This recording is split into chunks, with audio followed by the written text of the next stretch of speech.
Hello and welcome to a Soul to Soul talk with Vijaya. Could you tell us your last name? I don't know how to pronounce it. Yeah, it's Gauri Shankar.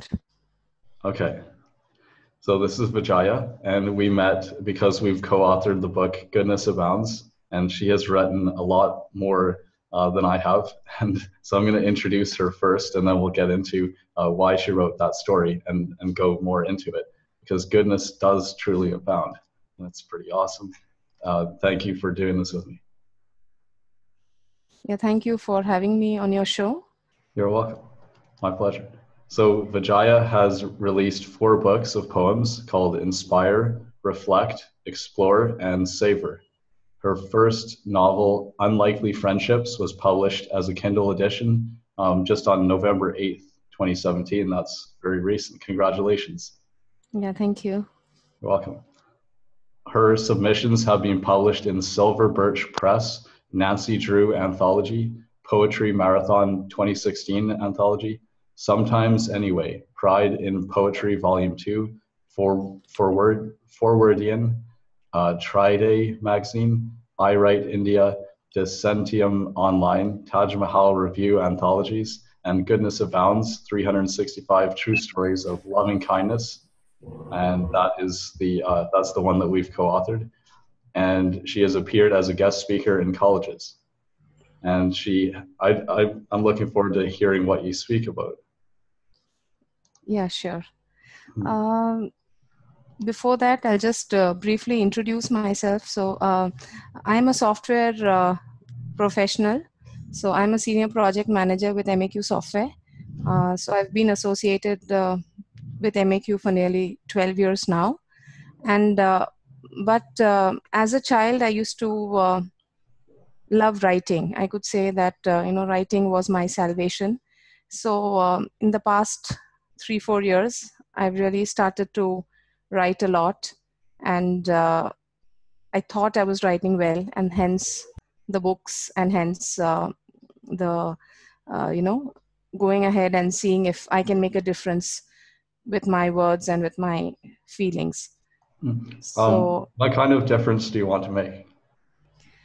it's more in terms of there are a lot of things happening in the world, and it's very easy for us to get influenced or really go into some waves, and often I see that with so much happening in the world, we are sort of struggling also sometimes to be positive. So really through my work, I am trying to uplift myself and whoever is reading my work, so that they feel that 1 minute or that one moment when they are able to feel gratitude to life. And I think that 1 minute and that one moment can help us overcome any obstacles that we face in life. So that is why I write. I write to make a difference. I write to be a difference, first to myself and then to all around me. And I think it's worked to some extent. I think so too. I mean, you've become quite well published. Yes, really, when I started out, Bevan, I didn't think I would go this far. When I wrote my first book, which was Inspire, and the name itself, I think there is a saying that the name reflects you. I think the name of the book reflected me. I mean, it helped me get into the literary work, have the courage to really step into a world which was completely different from what I do on a day-to-day basis. And slowly it became a part of me. I mean, now I write every day, right? I have a discipline, I have a writing. And, say on some days when I'm not able to write, or I feel, I'm not able to write, I just let it be. I just enjoy life. I just enjoy things around me. And when I can write, I write, and I write positive things that will help me and my readers, and it'll help them. So yeah, it's more towards that. We have something in common. I wanted to inspire people. That's when I started to want to be an entrepreneur in the early 2010. I realized I Yes. wanted to inspire people. And then also I put it this way, like Yeah, I've programmed computers too, right? But then at a certain point, I thought there's more fulfillment in programming people, right? Because with computers, like then you're just sitting at a computer, right? And then I wanted to have better relationships in life. And if you learn how to communicate with people, you can do that. And if we can inspire people and they go on to greater things, you know, like developing human potential, it's very fulfilling. Yeah, it's absolutely. You know, I have mentored so many team members whom I've had the fortune to work with, and they've worked with me. We've both learned from each other. And when they are doing so well in life and when they are going leaps and bounds, it just gives me immense joy. And it gives me a lot of satisfaction to see them happy. And, it also helps me find my happiness as I delve in deeper to what I am meant to be, right? Everything that I do is just a part of me. What is that wholesome me? So, that helps me discover myself every single day. Hmm. Here is a poem that you posted on your Facebook page, a poem you wrote. A handful of rice with watery gravy to fill the plate, under umbrella of dim streetlight. A lavish buffet filled with rich aromas and delicately spread under twinkling lights that shine bright. Harsh is the dichotomy for those willing to see. We have the power to bridge this gap. Vijaya Gaurisankar. Yes, absolutely. What So, does it mean to you? uh, really, so I stay in India, Mumbai, and it's a very populated city. And we see people of all strata here. We see people who are doing really well in life. We see people who are not doing so well in life, people who need our help. And uh, I mean, I remember my background. I remember my parents' background. We are from a small village, and today we are here, and we are in Mumbai. And I am grateful to everything that we've achieved as a family, as individuals. And if I can make some small difference to the lives of people who need us, I think that is important. So, and individually, I can do only so much, right? If I want to help someone, if I want to uplift someone, it could be through education, through, giving them a brighter path, and even in school. So I think all these things were laid very much, like in childhood, like in our school, we used to teach poor children how to read and write. So for 3 4 years we used to stay back after school, and we used to teach them how to read and write their names and their very basic things, how to do maybe addition, subtraction, just that they are able to at least do the minimal and people don't fool them, right? And so I think that foundation was laid very much in my childhood. And today I know I can individually make only a little difference, but through my words, through my writing, through my uh, being, and through everything that I am, if I can influence even one more person and they also step out to make a difference, then I think we'll be a better place and we all can grow together. So I firmly believe that we can grow together, and we all need to sometimes just tell each other that we have a lot in life that we can be grateful for, and we can uplift the lives of someone else also. Mm-hmm. And anyone Life, can do it. yeah, anyone can do it. And that is essentially, again, coming back to goodness abounds, what my two stories are. Again, as I said, through life, I have seen so many incidents that have influenced me, and have always come back and said that you need just an ordinary person and every ordinary person to really make that difference. Mm-hmm. Oh, how can anyone uplift or inspire someone else? First of all, through self action. First of all, we need to believe in what we do. So we need to believe that, say, something that I believe in is that child education or education is the key for our growth. That is something I really believe in. And that's what I have tried to do uh, in some form or the other. When I was young, in school, we used to teach these children whom we tried to teach them very small things, basics, so that it could be ABCD, it could just be writing their name in Hindi, just signing their name. It could be little bit of addition and subtraction, so that they are able to do that. Then as I grew up, I used to take tuition for people or children who couldn't afford it, because I was very good at mathematics. So I used to hold classes for children who couldn't afford the fees. So, and then around me, I saw people making a difference in their own way. And today, through my words, even if it reaches one person, and if they step out to make a difference in their own way, whichever way they believe in, I think together as a community, as a uniform team, we can make a lot of difference. Mm-hmm. Mm-hmm. So And also, that is what you're a programmer, right? You develop software. Yes, I develop software. I lead a team of, Mm-hmm. so I mentor a lot of people over the years. I've mentored a lot of people. Mm-hmm. So yes, so we are in the services industry in the software, and we do work for our customers. Mm-hmm. And through that, I also associated with a lot of people, and in each of their lives, I think I can make some small difference, Mm-hmm. just like they are making a difference to my life and helping me grow. Similarly, I can make a difference to them. So even if every person I meet and every person I make a difference to, if they extend their support towards the less privileged, I think we can grow together. Oh, absolutely. Yeah. Symbiosis. Yes, Um, absolutely.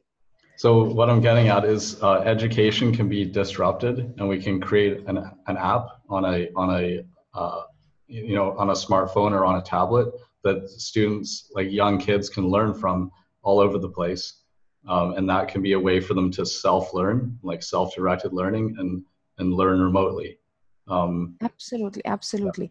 That is one idea, and there are a lot of people and a lot of institutions in India who are already doing that sort of. So you can associate yourself with an NGO, who will help do that. So like in my second story, in At Least Goodness Abounds, like in the second section of my story, when I talk about Naveen today, what he's doing is he's holding campaigns. So he's created a website, and he wants to fulfill 100 campaigns. So the campaign is that, like, a school needs a projector or the school needs table and chair. So he's given a platform where people can come and contribute, say, to a class full of students, to have chairs to sit on Mm-hmm. or to have tables to sit on. Right, there are many NGOs or many people organizations who are already helping in child education in the remote villages and all. So you can tag yourself with one child, look at their progress card, and fund for their education maybe for a year. So there are many ways that we can make a difference. Like you said, a great idea, we can have an app which we can be it very simple, and it can help the child learn how to read and write. Mm-hmm.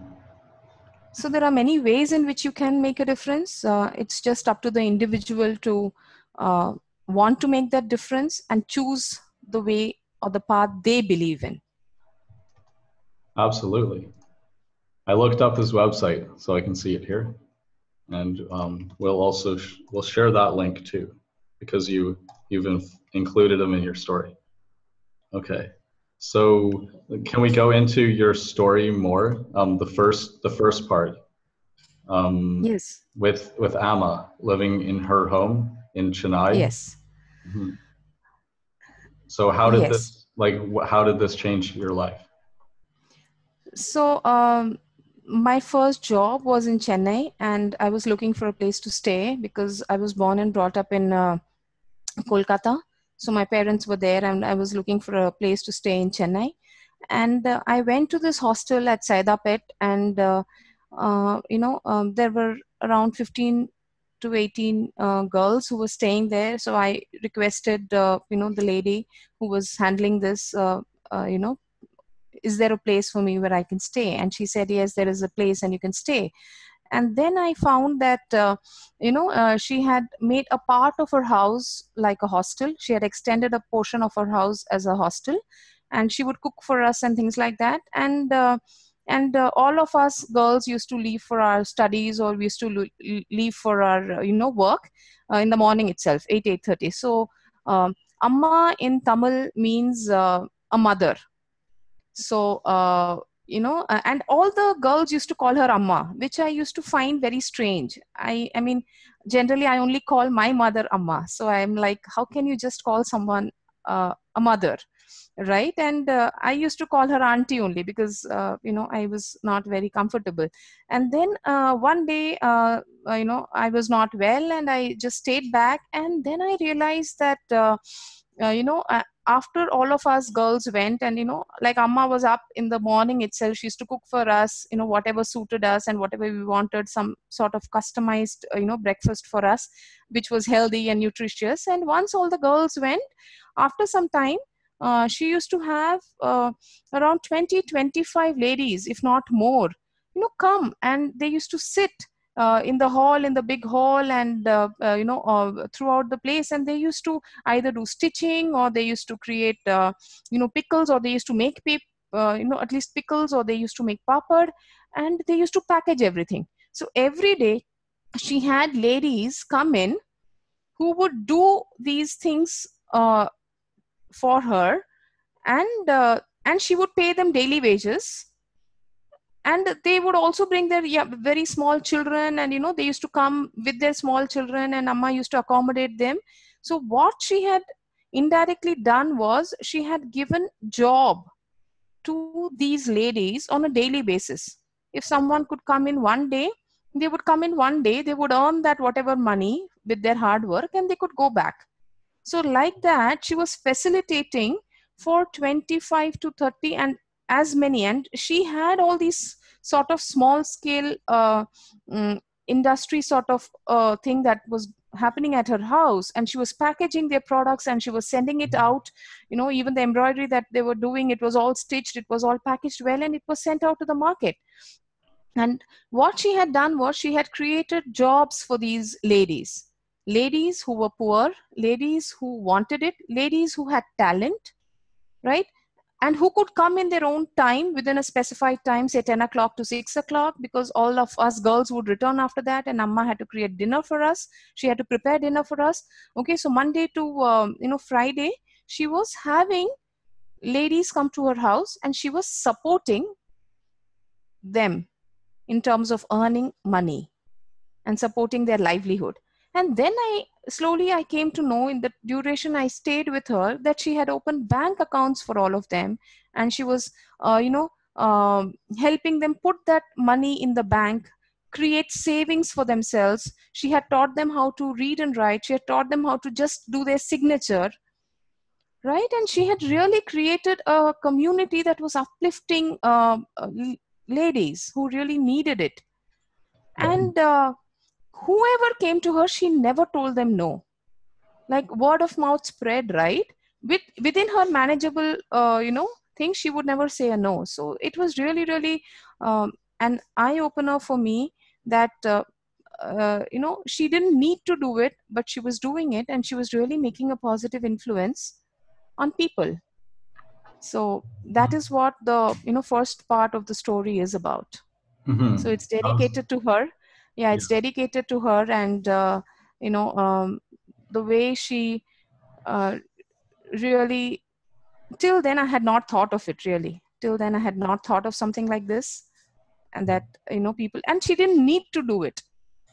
Mm-hmm. She was like 65, and she didn't need to do it. She was like well settled, and she was having her own means, so she didn't need to do this in her time, and she chose to do it. So that is what is really inspiring. Oh yeah, it's altruism. Like charity, just giving people money doesn't really help them, because then they don't Correct. learn a new habit or skill. But she was helping Correct. them to actually empower themselves. Absolutely. And she was telling them that, you have a skill. It could be as simple as even, stitching something, or it could be as simple as whatever they do and in their houses, like making pickle.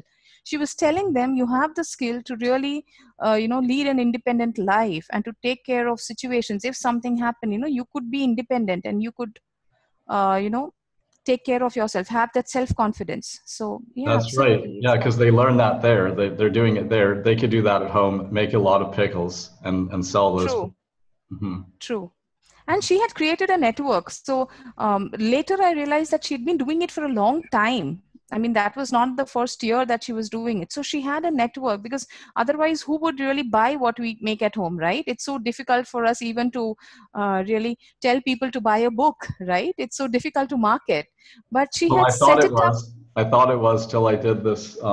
This is a different. This is another book, but there was two co-authored books I did this year. So when I Uh-huh. did this Okay. one with Dana Zarcone, this is Your Shift Oh, Matters. You can see her there, okay. maybe. Yes, yes, I But can. anyway, Yes, I can she see. she does a great job, and yeah, she helped me to see how it's not so hard to sell the book. Okay. So I Uh, am yet to learn it. So I am yet to learn that. But yeah, definitely. I mean, but I think I see what you mean though. The distribution network, like when you don't have it, yes, difficult to yes, start it from scratch. And she already had it, so those people could just do their thing, and she would deal with the rest of it and pay them. correct, correct. So that was a way. Absolutely. It's a great way for them to start. Absolutely. Yeah, Yeah. because she was getting the distribution done, she was getting the money for them, and she was, sending, giving it to the people who had done the hard work. And she was guiding them also. Not everyone knew how to do it the right way. So she was training them, and she was, and I realized that she had been doing it for a long time, and she had so much respect in the community. And like, even with the people whom she worked with, the distribution, they had so much faith on her, trust on her. And like, it was like her word was the ultimate. Nobody even questioned her. So she had earned so much respect over the years. So while you were living there, did it then inspire you to do good things and help more people? I would say it set the roots in my mind, right? At that point in time, I was really trying to figure out my own life. So I don't think, it would be incorrect of me to say I was really inspired and that was a dream and I was looking forward to it. So that's incorrect. But yes, it definitely did plant the seed in my mind that the day I can make a difference, I should make a difference, right? Somewhere my subconscious mind knew it. Hmm. And I believe that only when we are sort of comfortable, when we then that is when we seek a purpose in life, right? If I am today, okay, I am sort of uh, happy, I am in a happy space, it is then that I will seek for what more can I do in life, right? I've achieved so much, what more can I do in life, what is my purpose in life? And at that point in time, we really say that, can I make a difference to someone else? So that is where it comes in. Yeah, so I think Yeah. that we need to be settled, we need to be in a happy space, right? Only then we can make a difference. Oh yeah, I agree. Isn't Um, it? If I'm myself so worried about my daily food and my daily living and everything, right? If I'm so worried about my life itself, I'm just embroiled in me, right? Everything is happening to me. But the day I find my space, or the day I'm happy or content, that is when I start looking outside and saying, okay, what difference can I make? And that is when you start opening your eyes and start being grateful, right? The day you start being grateful, you realize, oh, I have so much.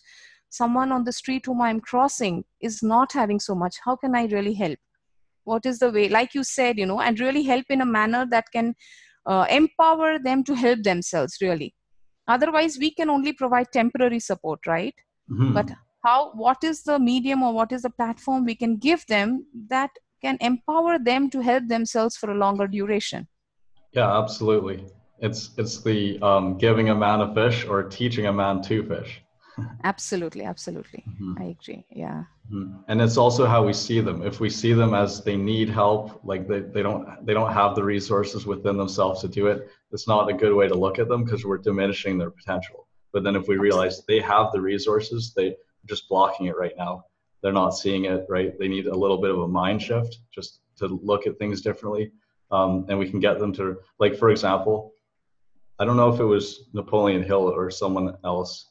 Either Napoleon Hill went to somebody or someone came to him. But basically, Mm-hmm. it's that, right? So if someone comes in, maybe they're like a beggar, vagrant, or something, and then they're looking for hand up in life. They want to go become more successful. And then I think Napoleon Hill told him, I can show you just the man, like who can help you and help you become successful, right? And so he walks him down a hallway and then brings him to a room and shows him a mirror. And then he's like, there, this is the man who can change your life, right? It's you. Absolutely, absolutely. Yeah, I was not aware of this. Yeah, but absolutely. Um, my father used to tell me, you can only take a man to the river, you know, he has to Okay. drink the water. So he Totally. has to help himself to drink the water. So I Right. think Yeah. all those small anecdotes that our parents tell us, you know, those stories that they tell us of their struggles, of, uh,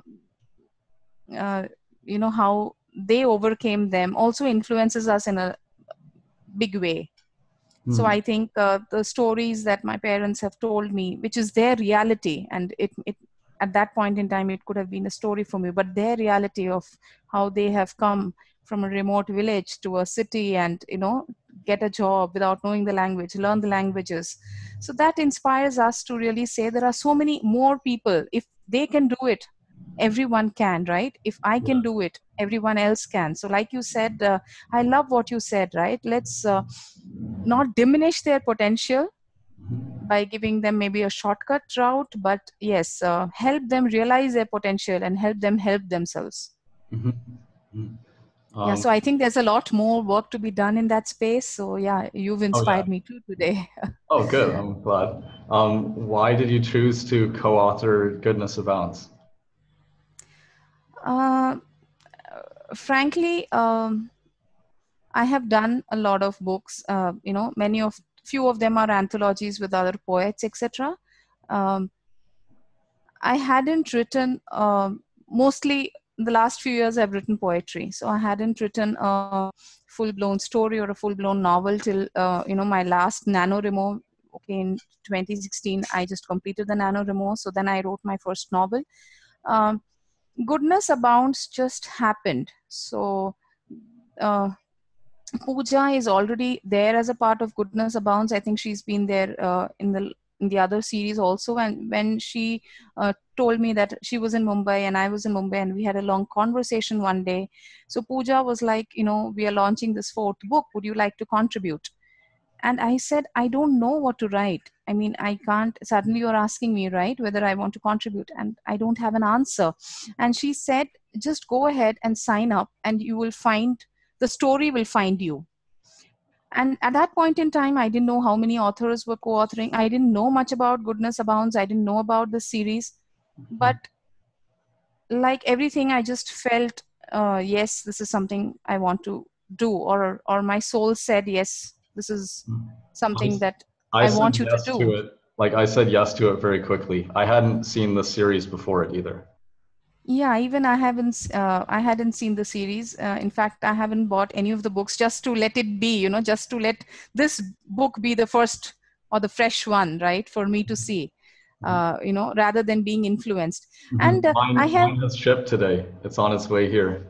Oh wow, fantastic! I'm yet to get the book, but the other thing that also influenced me or pushed me towards it, I had applied for the Chicken Soup for the Soul series for a few years, but I never got selected. And that series, when I read, really, again, as I said, planted its own seed in my mind. Right? I mean, it talks about so many inspiring stories by so many people, right? And similarly, when I was young, I used to be a fan of Reader's Digest. I mean, we used to subscribe to Reader's Digest whenever we had some money, or I used to pick it up in a library. And you know, I used to be so inspired by the real life incidents and so many people coming together to form that book. So I think none of these things were in my mind when I said yes and when I signed up. But now that you ask me the question, and now that I am retrospecting, these things come to my mind. So Mm-hmm. maybe it was meant to be. Mm-hmm. And like a few days ago, I didn't know that we were going to be in this interview. So you Oh just yeah. posted and I just responded, and this is really my first interview. I mean, like someone taking my interview. So it's like things Oh, very good. sometimes, yeah, things Now, sometimes are just meant to be. So, and now you're a #1 best-selling author too on Amazon, and you have an interview. And so, well, there's no limit. Absolutely. I was about to say the sky's the limit. The sky doesn't actually exist, but there's no limit to how far you'll go. You said you didn't think you would Absolutely. get this far in writing, but now you're here and you're really just getting started. Absolutely. But, I mean, yeah, in like all my books in the poetry section are bestsellers, but yes, not into, an anthology or that I'm aware of as a short story thing that's a bestseller. So absolutely very delighted to be one of the team. And I firmly believe that, yes, we can grow together.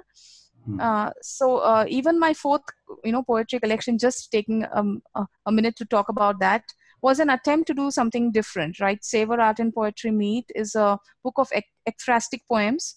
Ekphrastic poetry is when you write poems on a painting. So I've actually collaborated with 19 artists, and I've So taken is their this the book? paintings. Is this the book Savor? Yes, absolutely. Savor Art and Poetry Oh, Meet. and Yeah. also congratulations on the success of your poetry books. I wasn't aware yet.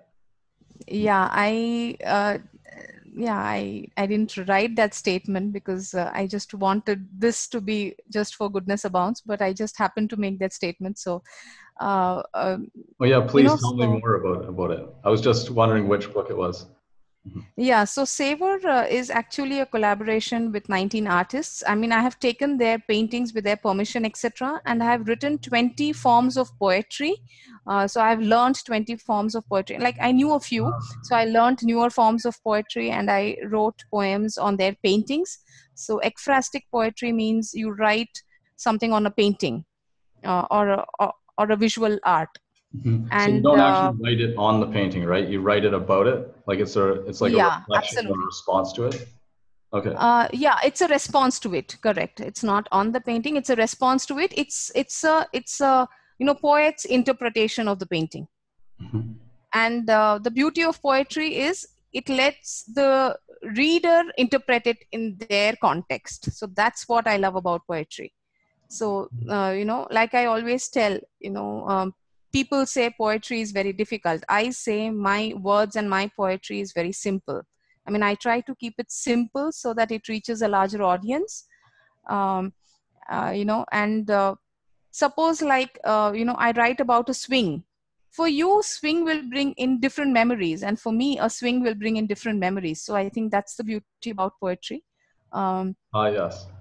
Yes, and Mhm. again digressing, like however much I write about a girl going in a swing, but when you read the poetry, you will be reflecting on your childhood, and you will go back to your childhood, and you will identify moments uh, of the poem with your life. So I think that's the beauty of poetry, and that's why I'm so enamored by poetry. I'm so attracted to poetry. I mean, I just love poetry. I just love those small lines which can really leave a larger impact in your life. Mhm. And Um, it helps me take any topic and write on it and leave that thread and go to the next topic faster too. hmm. So it gives me that freedom. Anyway, just one more line about Savor. I'll just come back to it. Okay. Savor also features 5 mouth and foot painting artists. So people who don't have hands but who have made a mark for themselves by painting either through their mouth or through their foot. So Mhm. there is a mouth and foot painting association, and I have who is and that association is supporting these artists and marketing their work in terms of postcards or in so many other mediums in terms of frames and things like that. So they help them make their own living. Hmm. uh, you know That's so great. that Thank you also, for telling me yeah, about that too. yeah, so that also so in Savor, that is what I wanted to make a difference, because I wanted to bring art and I wanted to bring poetry uh, on a single platform in my book. And I wanted to really make a difference. So that is my attempt. So Goodness Abounds just falls into it. I have been trying to write individual, trying to collaborate, trying to make a difference, reach out to people. And some anthologies and Goodness Abounds happened, and I just said, yes, I think it was meant to be. I think it was meant that I be a part of it, because till then I never knew about it. Okay, I'd like to know, like, just kind of briefly, what is Unlikely Friendships about? So your first novel, right? Yes. So Unlikely Friendships is about the journey of a girl, Myra, and how she overcomes her hardships in life, and she forms a childhood friend, and how to a certain extent their lives were, you know, there at least together, and they were completely different personalities, and completely, it was like, how did the friendship even happen, and how does life lead them into their own spaces and their own journeys, and do they remain friends um, through their lives, or how does it change, how does circumstances, situations change them. So it's the life of two people, and a friendship that is started in childhood. Very good. Friendships make life rich. Um, Absolutely, I'd absolutely. like to ask you now, what do you see as your greatest gift, a special gift? Bevan, I don't know. I'm just taking things as they come. I don't know what's my greatest gift, but I'm hoping that it is um, to follow the path that my inner voice guides me to, and to make a difference in people's life. How I will make a difference, to what extent I will make a difference, um, I don't know, but I am here to make a difference. That much I know. It And I remains will to be work, seen. yeah, and I will work on it every single day. Okay. So that is what is, so I'm going to make a difference every single day, through my words, through my deeds, through my actions, and the rest of the things will fall in place. Like in Bhagavad Gita, they say, do your duty, don't worry about the results. So that is Yeah. what I Yeah. am doing. I am doing what my heart guides me to, what my soul tells me to do. That's And great. I'm glad. everything else will fall in place. That's my belief. I'm really glad you are. Oh yeah, in 20 minutes we're doing a purpose and gifts call, so you're welcome there. You're welcome to join too. I think I invited you because there was a post, and Yes, yeah, yes. it's in the same link. So you're welcome to be Yeah, here. I'll surely try and join. Okay. Thank you very much for this No problem. opportunity. Uh, I would have loved to know about your story. I wanted to ask, but maybe Okay. someday else. And I got to ask you too. What's next in your inspiration journey or in your writing or creation? I don't know. Okay. I don't know, and that is always my answer. I'm writing my second novel. Okay, this November. I'm hoping to complete it this November, and complete my NaNoWriMo. But whether that novel will be published, or whether what I'll do. Currently, I'm writing a quote a day. I'm trying to see what comes through, and let's see what, because a few months ago I didn't know Goodness Abounds was happening. I didn't know I was going to write a quote a day. Similarly, your quote happened, that app happened, and now I'm writing so many quotes every day that's making a difference in the lives of people. That is what they say through social media and when they talk to me. So so I'm just taking it as it comes. But as I said, every day I will look forward to opportunities. I will take those opportunities and I will make a difference. Awesome. Very I hope inspiring. it I hope it makes sense. I don't know, but it's very different from maybe what others are. I'm Well, sure the people have interview goals and so many things, but it's it, is very inspiring. And the interview is about you, not about me. So it's not really a good place for me to share my story, but we could do it correct. another place. Um, Sure. yeah. Sure. Well, thank you very much. Well, yeah, we could Thank you talk so another much. time when I can share it. Thank you so much for your time. Thank you so much for this opportunity. Thank you. You're welcome. Thank you. Thanks for your time. And Yeah. it was a lot of fun talking with you. You brought more goodness into my world, so thank you. And for our listeners too. Yeah. Thank you so much. Thank you. Yeah. Bye. Bye bye.